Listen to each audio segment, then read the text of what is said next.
Il est 20h, bonsoir à tous, bienvenue au 20h sur Canal 2 International. Voici les titres de l'actualité.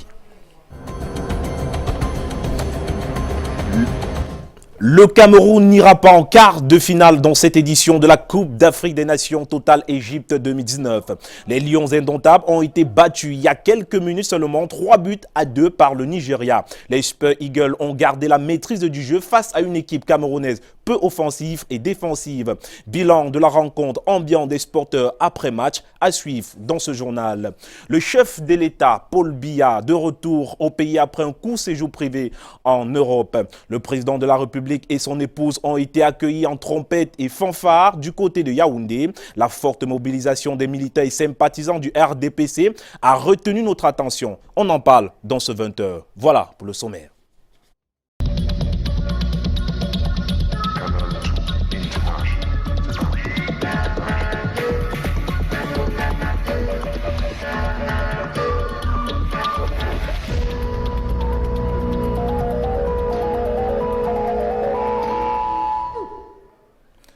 Coupe d'Afrique des Nations Total Égypte 2019. Les Super Eagles renvoient les Lions indomptables à la maison au bout d'un scénario qui a vu basculer les cœurs dans les QG nigérians et camerounais à Douala. Une défaite amère que notre reporter Aimé Moukoko nous fait revivre après un tour dans la ville de Douala. Reportage.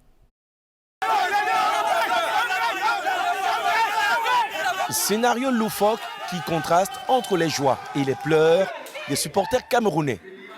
À l'ouverture du score d'Odion Igalo, c'est le calme du côté du camp Yabassi où supporters camerounais et quelques rares Nigérians regardent le match au lieu dit Palenque.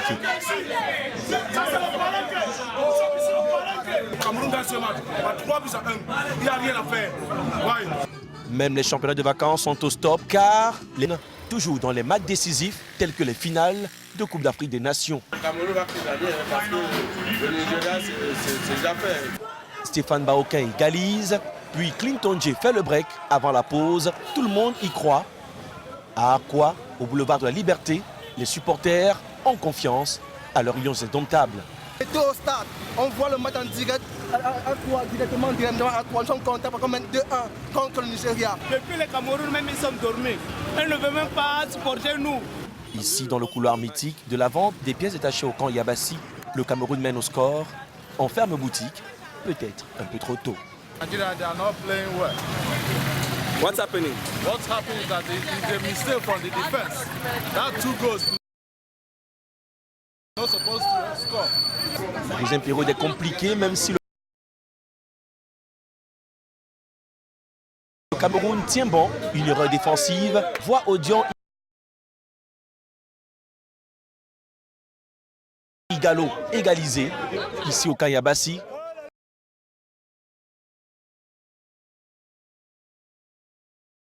La patrie d'abord, les Nigérians se découvrent.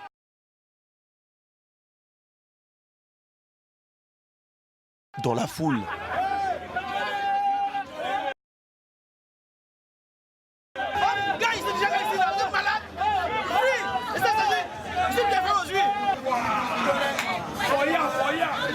Alex Iwobi tue le match avec le 3-2 malgré différents remplacements de Clarence Sidorf. Guillaume tombe, les armes à la main. Ah oui, on y a cru, mais malheureusement, c'est ça, le football, on va rester fair play et rendez-vous chez nous d'ici 2 ans. D'ici 2 ans, je crois qu'ils peuvent remonter, dans la mesure où ils ont pu remonter déjà le score quand nous étions menés par 1-0. Donc, c'est une équipe sur laquelle il faut compter. Nous sommes très déçus. On a encaissé un 3e but qu'on ne devrait pas encaisser. Et bon, c'est le football. Voilà, c'est tout, on est déçus. Les ex-champions en titre joueront à domicile pour peut-être réaliser le rêve tant attendu depuis la nuit des temps. Ben voilà, c'est une triste soirée pour tous les footeux camerounais. Les Lions indomptables viennent d'être éliminés, on vous l'a dit, de la 32e édition de la Coupe d'Afrique des Nations Égypte Total 2019 par le voisin nigérian. 3-2 après une rencontre âprement disputée, une défaite doublée d'une élimination qui choque les Camerounais qui, tout de moins, se restent très fair play. C'est ce que nous dit du moins Alex Lembe et Thierry Nana. Bien le bonsoir Junior Ossin, vous pouvez le constater de vous-même. Juste après le match, quelques minutes après le match, cette rencontre fatidique entre le Nigeria et le Cameroun, élimination et défaite du Cameroun, vous pouvez le constater, les ruelles sont désertes ici à Douala, capitale économique camerounaise. Cela veut dire que les Camerounais n'ont pas encore digéré cette défaite, une défaite qui nous élimine. Pourtant, nous sommes bel et bien champions en titre. Mais dans tout ceci, nous avons bel et bien constaté que les Camerounais, au départ, attendaient une victoire, attendaient une qualification pour la suite de la compétition à travers les fan zones que nous avons pu visiter, à travers des familles où nous nous sommes rendus, nous avons fait le tour. Les Camerounais attendaient effectivement cette victoire. Et pour en parler davantage, nous avons un averti de football juste à côté de nous. Monsieur, vous allez venir vers nous, vous allez nous dire, vous qui êtes un averti du football, vous regardez la caméra et vous nous dites quel est le sentiment en tant que technicien que vous avez après cette défaite doublée d'une élimination. Ben, le sentiment, il est lointain, je dirais, à l'entame de la compétition. 4 matchs, 4 systèmes de jeu pour un sélectionneur quand même. Ça veut dire qu'il n'y avait pas la sérénité. Et autre chose, c'est sur le gâteau dans le mauvais sens. Un match qu'on joue contre le Nigeria, qui est au demeurant un orgue de notre football, mais que le sélectionneur Clarence Seedorf se décide d'ouvrir le jeu complètement, de jouer avec 4 joueurs à vocation offensive. Il est certain que dans le football moderne, dans le football business, dans le football de compétition en ce moment, on ne peut pas se permettre de jouer comme ça. Même le grand Barcelone, voilà, le Brésil même qui est l'orgue du football mondial ne joue pas ouvert de la sorte. Que Clarence Seedorf veuille réinventer le football au Cameroun, je pense qu'il aura des explications à nous donner. Après, évidemment, on aurait pu perdre les armes à la main, que ça ne nous aurait pas dérangé. Mais quand on perd de cette façon, évidemment, Alex, ça fait quand même mal au cœur, j'ai envie de dire. Ah, ça fait mal au cœur. Ça, c'est une vertu de football qui le dit. Techniciens de football, des administrateurs, des parents ont également regardé cette rencontre qui continue à nous faire mal. On va vous proposer de suivre l'un d'eux. Extrait. En tout cas, c'est un match assez difficile pour les Camerounais qui, bien évidemment, ont beaucoup de remords. Rendons-nous tout de suite dans la ville de Yaoundé. De ce côté-là, Camerounais et Nigérians se sont retrouvés pour vivre cette rencontre du côté de Vokada. Je dois dire que j'étais à tout le moins content de la prestation des Lions parce que je pense que le match était tout à notre avantage et vous l'avez vous-même constaté. On avait déjà pris l'avantage de 2-1. Malheureusement, à cause des erreurs défensives, notre gardien a pris successivement 2 buts qui nous ont coûté cher. Je crois qu'un bon Camerounais, un bon supporter des Lions, il faut être fair play et reconnaître qu'on ne peut pas gagner chaque fois et que les autres doivent aussi gagner. Mais je pense qu'il y a encore du travail à faire pour que les Lions retrouvent la percussion au niveau de l'attaque. D'écouter là et toi Baga, rendons-nous tout de suite donc à Yaoundé pour vivre l'ambiance du match entre Camerounais et Nigérians dans le quartier Vokada. Une célébration nigériane au coup de sifflet final au quartier Vokada ici à Yaoundé. Une joie mesurée face à des Camerounais envahis par la déception et la colère. Une ambiance qui contraste avec celle du début de la rencontre.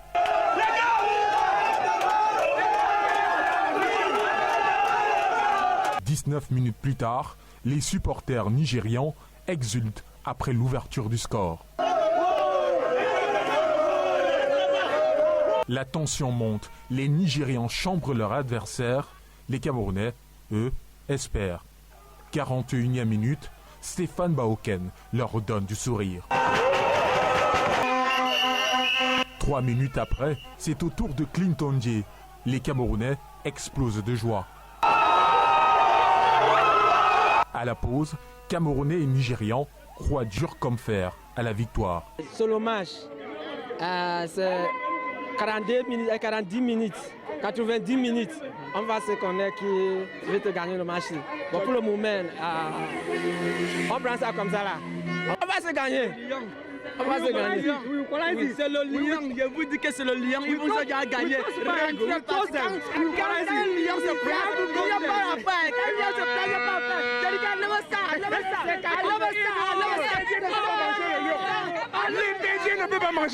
En seconde période, la mine des Nigérians va changer en l'espace de 2 minutes.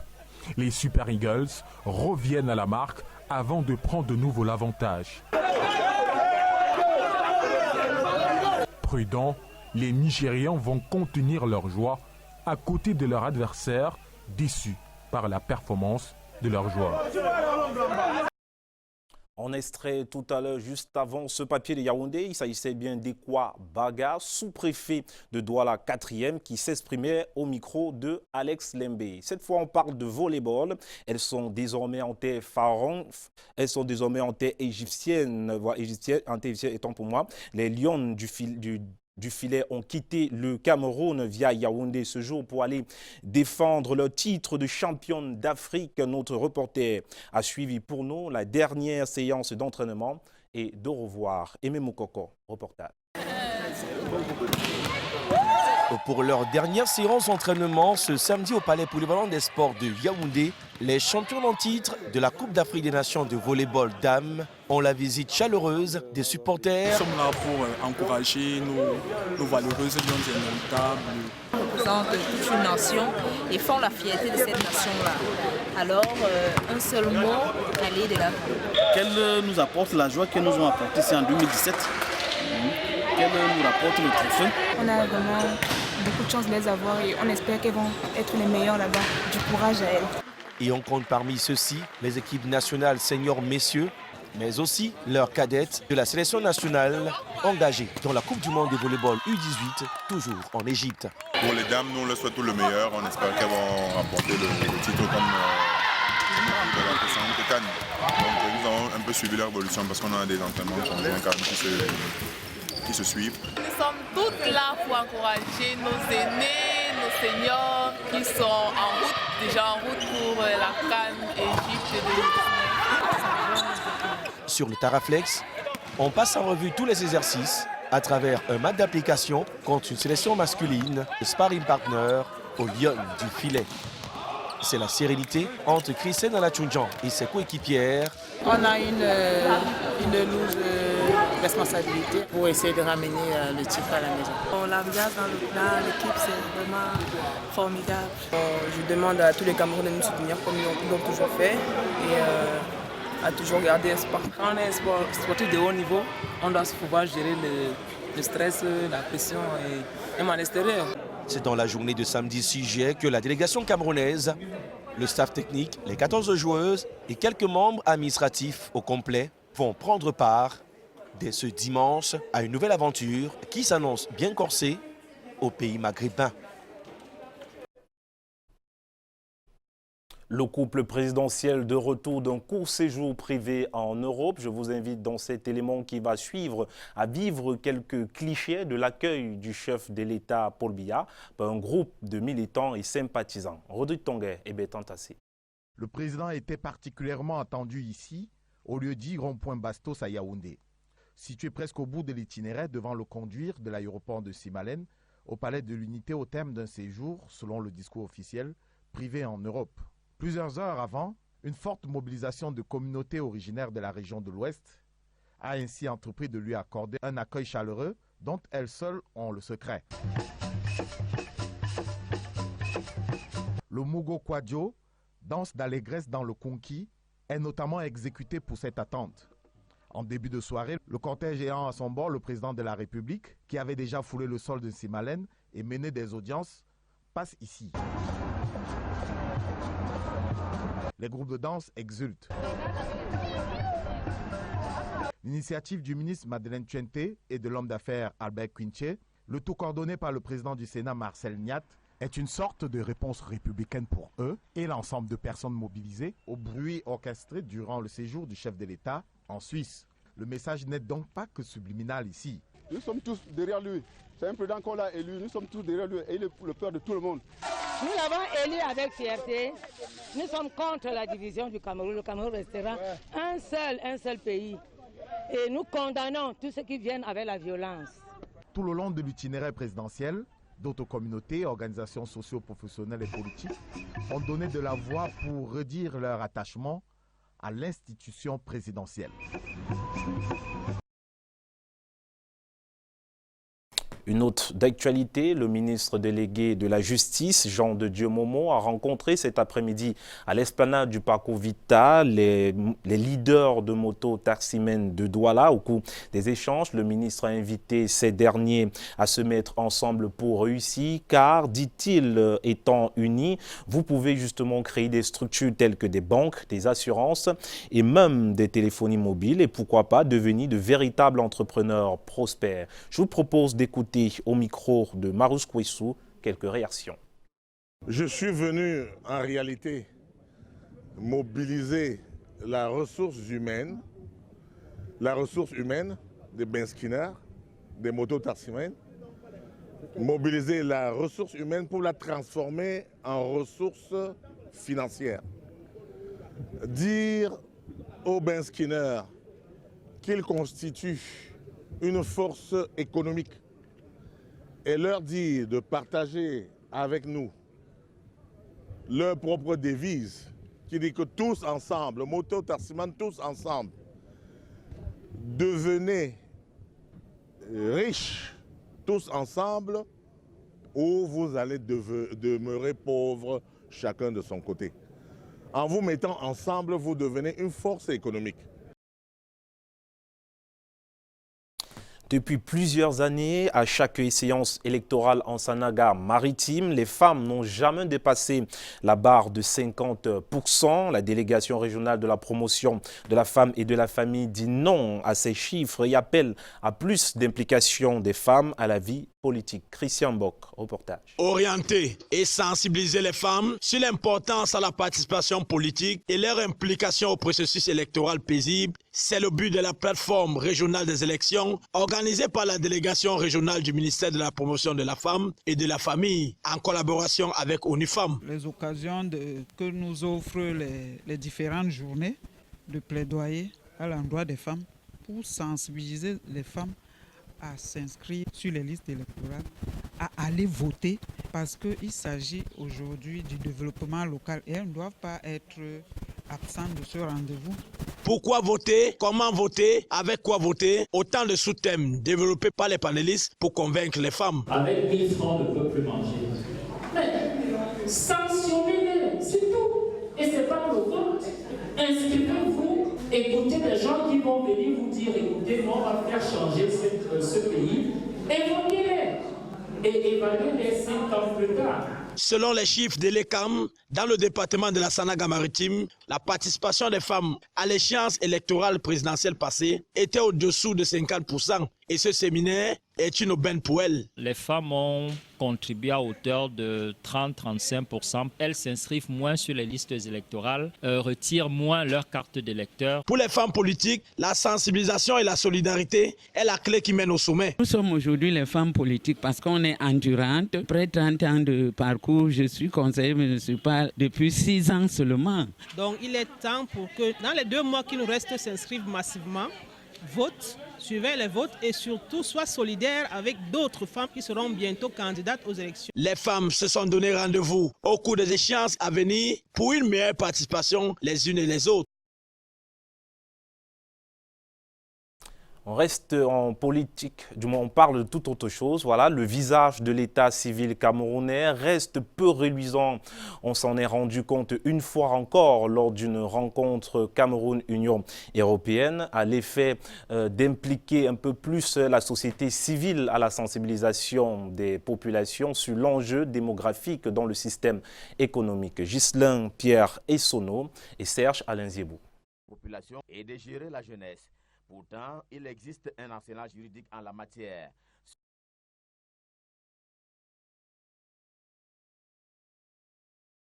En 2004, le taux d'enregistrement des naissances au Cameroun était de 66%, soit 42 seulement pour ce qui est de la région de l'extrême nord et 55 pour celle de l'ouest. Ici comme là-bas, le taux est anormalement bas à l'ère de l'enjeu démographique dans l'implémentation des politiques publiques. Difficile dans ces conditions de structurer la population et de gérer la jeunesse. Pourtant, il existe un arsenal juridique en la matière. Seul manque encore une plus grande implication de la société civile qui est pourtant dotée d'un programme d'appui à la citoyenneté active au Cameroun. Une abondante législation a été mise en place par les autorités camerounaises pour promouvoir les droits de l'homme et les libertés publiques. C'est donc dans cette logique que s'inscrit ce programme. Il comporte 2 volets, à savoir un volet société civile qui sera donc dédié à la structuration de la société civile. On ne le dira jamais assez, l'acte de naissance est bon pour la citoyenneté, l'acte de mariage pour son conjoint, pour soi et ses enfants, tandis que l'acte de décès protège les descendants. La réflexion de Yaoundé rentre dans la coopération Cameroun-Union européenne. Parce qu'il faut comprendre que c'est un projet de renforcement des capacités, donc c'est davantage pour outiller la société civile à être, comme on l'a dit tout à l'heure, le représentant du MINAD l'a dit, un vrai acteur de développement et de l'état de droit au Cameroun. Il faut donc plus de facilité d'accès des populations à des services d'état civil. C'est cela l'approche par le droit avec aux avant-postes un système d'état civil fiable et organisé. L'actualité, c'est également en politique. Le Cameroun a présenté une dizaine de projets intégrateurs. Ils ont été examinés ces 2 derniers jours ici à Douala, à la réunion de concertation régionale sur les projets intégrateurs de la CEMAC. Satisfaction pour le ministère de l'économie du Cameroun, puisque ces projets sont jugés matures et peuvent donc être présentés aux bailleurs de fonds pour financement. La réunion s'est achevée ce soir à Douala et voici les explications de Charles Ongodo Assamba, directeur général de la coopération et de l'intégration, au micro de Karoye Melon et Martin Djomon. Le Cameroun a la chance de présenter des projets dont la maturité est avérée, ce qui est déjà quelque chose de très bien. Et ces projets sont diversifiés avec une large prédominance des projets infrastructurels. Infrastructures de transport, les routes comme la route Lolabé-Campo, le pont sur le Ntem par exemple. Il y a aussi des pôles d'excellence parce qu'il ne faut pas que faire dans les infrastructures, il faut développer les compétences.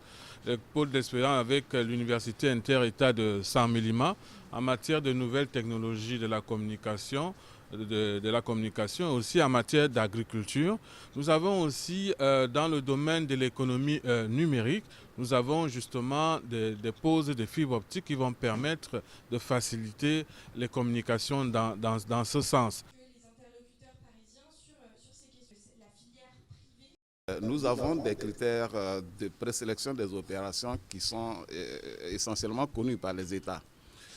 Il est important de signaler que en ce qui concerne notamment les projets d'intégration régionale, il y a un facteur qui est très important pour les bailleurs de fonds, notamment pour la Banque africaine de développement, c'est l'appropriation du projet par les États eux-mêmes. Il est évident qu'un projet partagé entre 2 pays, il doit déjà avoir accord entre les 2 pays pour la mise en œuvre de cette opération. Ça, c'est un critère fondamental. Le deuxième axe concerne donc la notion de priorisation de ces opérations dans le schéma national d'investissement. Il est évident que le pays lui-même a déjà ses propres priorités nationales. Quand les opérations régionales viennent s'y ajouter, ça peut constituer comme étant des projets de trop. Alors donc, pour les bailleurs de fonds, un projet ne peut être instruit désormais que lorsqu'il satisfait à des conditions de priorisation qui sont des conditions internes. Vous venez d'écouter là les explications du docteur Joseph Kwasi Nguessan, régional sectoral manager énergie infrastructure and financier secteur au micro de Karoye Melon et Martin Djomo. Autre note à retenir, les États formulent beaucoup d'espoir en la mise en œuvre de ce programme économique régional dans sa 2e phase de 2017 à 2021. La Banque de développement de l'Afrique centrale voudrait jouer un grand rôle dans le développement de la sous-région, elle qui a déjà financé un peu plus de projets, voilà, 2 projets, il faudrait le dire comme ça, une 50aine de projets. Les détails dans cette présentation. Il y a des projets qui sont à un stade avancé de maturité, qui ont des études de faisabilité. Ces projets-là, on peut les prendre en main et mobiliser les partenaires internationaux. Il y a d'autres projets qui ne sont encore qu'au stade d'idée de projet. Ça veut dire qu'ils n'ont pas encore d'études de faisabilité. Ce que nous allons faire, c'est d'abord réaliser ces études de faisabilité et par la suite mobiliser les partenaires. Donc c'est une approche en même temps pragmatique pour rester réaliste et programmatique pour étaler la réalisation de nos besoins dans le temps. À présent, je vous propose d'écouter des réactions après le communiqué final de ces travaux qui se sont tenus à Douala. L'espace CEMAC est l'une des régions les plus faiblement intégrées du continent. Nous avons des atouts pour changer la donne. Nos faiblesses représentent paradoxalement les opportunités à exploiter pour accélérer la transformation structurelle de l'Afrique centrale. À cet égard, les investissements dans le domaine des infrastructures relèvent d'une priorité absolue dans le cadre des stratégies de développement de notre région. Aussi, il faut davantage d'efforts pour connecter nos infrastructures de transport, nos réseaux électriques et téléphoniques. Il est tout à fait possible, à très court terme, de comprimer de manière significative le coût de la téléphonie mobile et supprimer le coût du roaming dans l'espace CEMAC. Il faut véritablement mettre l'accent sur la lutte contre tous les obstacles qui entravent sur nos corridors les échanges et la libre circulation des biens et des personnes. Je rappelle notre ambition d'aller devant les bailleurs de fonds, solliciter leur appui pour nous permettre de rendre opérationnels les projets prioritaires dont nous disposons à ce stade des études bancables et dont la priorité aura été confirmée par les États. Et de la religion dans ce journal du côté de Bafia. Désormais, de nouveaux bergers dans son diocèse. Ce samedi matin était donc jour de consécration avec de nouveaux diacres et prêtres accompagnés de leurs familles et fidèles chrétiens de cette localité. Reportage Aimé Moukoko, Espoir Bayra. Ils sont 11 à avoir été consacrés comme prêtres et diacres ce samedi 6 juillet 2019 à la cathédrale Saint-Sébastien de Bafia. Une célébration très courue, présidée par Monseigneur Abraham Komé Bolois, évêque de Bafan et administrateur apostolique du diocèse de Bafia, président de la Conférence épiscopale nationale du Cameroun. Dans son homélie, tirée de l'Évangile selon saint Matthieu, le prélat a exhorté les élus du jour à mesurer l'ampleur de l'appel qu'ils ont reçu et dont ils ont volontairement répondu sans contrainte ni volonté contradictoire. Ces derniers ont immédiatement pris l'engagement de mettre ces prescriptions en pratique. Ce cheminement n'a pas été très facile. Et si nous sommes diacres aujourd'hui, ce n'est purement que par la grâce de Dieu. Donc beaucoup de joie, mais d'abord beaucoup de grâce. Je dirais que le chiffre que j'ai donné à l'entame, depuis 2004, quand nous sommes entrés au petit séminaire désormais classique, nous étions au nombre de 39. Et présentement, je me suis retrouvé seul de cette promotion, élu prêtre de Jésus-Christ. Pour Monseigneur Abraham Komé, c'est la suite de l'abondante moisson qu'a laissé son illustre prédécesseur, Monseigneur Jean-Marie Benoît Balla, qui vit désormais et à jamais à travers ces bergers qui viennent enrichir la vigne du Seigneur. Sont l'expression de la vitalité d'une église. Une église qui a le mérite d'avoir défié des situations dramatiques. Voilà qui est dit, voilà qui est fait. Le diocèse de Bafia a de nouveaux bergers dans la vigne. Et c'est ici que se termine le 20h sur Canal 2 International. Merci à tous de nous avoir suivis. Prenons rendez-vous demain à la même heure. Au revoir.